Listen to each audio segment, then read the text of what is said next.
এবার গুন্ডাদের হাতেই খুন হলো অনির্বাণ। হ্যাঁ বন্ধুরা, ভিডিওতে লাইক দিয়ে দেখতে থাকুন। যে মুহূর্তে কিনা গুন্ডারা অনির্বাণকে জিম্মি করে নিজেদের ডেরায় নিয়ে যাওয়ার জন্য হাত পা বেঁধে গাড়িতে তোলে, ঠিক তার কিছুক্ষণ পরেই যখন অনির্বাণের সেন্স ফিরে আসতে শুরু করে দেয়, তখন অনির্বাণ গুন্ডাদের হাবভাব দেখে যখন বুঝে যায় যে ওরা ওকে জিম্মি করে রাখার জন্য অন্য কোথাও নিয়ে যাওয়ার চেষ্টা করছে, ঠিক সেটা বোঝার মাত্রই অনির্বাণ সেই বাঁধন খুলে যখন পালানোর চেষ্টা করতে থাকে, তখন গুন্ডারা আন্দাজ করতে পারা মাত্রই যখন অনির্বাণকে তাড়া করে, তখন এক পর্যায়ে অনির্বাণ দৌড়তে দৌড়তে যখন গহীন জঙ্গলের ভেতরে ঢুকে পড়ে, তখন গুন্ডারাও অনির্বাণের পেছন করতে করতে গহীন জঙ্গলে ঢুকে অনির্বাণের সাথে ধস্তাধস্তি করতে থাকে। এক পর্যায়ে দুই গুন্ডা মিলে অনির্বাণকে বেধড়ক মারধর করে অনির্বাণের গায়ে জখম করে যখন এক পর্যায়ে অনির্বাণের মৃত্যু নিশ্চিত করতে পারে, ঠিক সেই সময়ে অনির্বাণকে সেখানে পাতা থেকে শুরু করে গাছের ডালপালা দিয়ে সেখানে ঢেকে রেখে অনির্বাণকে লুকিয়ে ফেলার চেষ্টা করতে থাকে। অন্যদিকে ঘটনাস্থলে দাঁড়িয়ে যখন নীলাঞ্জনাকে গুন্ডারা ফোন করে বলতে থাকে যে ম্যাডাম, আমরা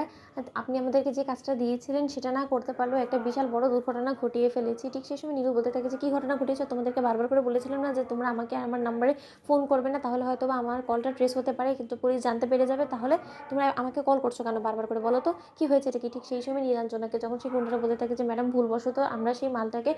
একবারে মেরেই ফেলেছি, কারণ ও যথেষ্ট পরিমাণে আমাদের সাথে শেয়ানা সাজার চেষ্টা করছিল। এক পর্যায়ে হাতাহাতি করতে গিয়ে ওর প্রতি আমরা এতটাই রুড হয়ে যাই যে ওকে মেরে ফেলতে আমরা বাধ্য হয়েছি। আপনি টেনশন করবেন না, মালটা একদম চিরতরে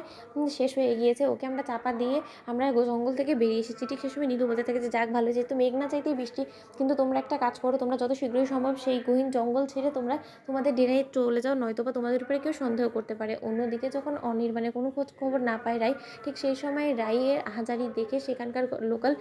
লোকেরা এসে রাইয়ের পাশে দাঁড়ায় এবং বলতে থাকে যে বোন, তোমার কি হয়েছে, তুমি এরকম করে চোখের জল ফেলছো কেন বলো তো। ঠিক সেই সময় রাই বলতে থাকে যে আমার বর এই গহীন জঙ্গলে ঢুকে পড়েছে, এখানে নাকি অনেক হিংস্র বন্য প্রাণীরা আছে, তারা নাকি যে কোনো সময় মানুষ দেখা মাত্র আরও বেশি হিংস্র হয়ে পড়ে এবং তাদের দিকে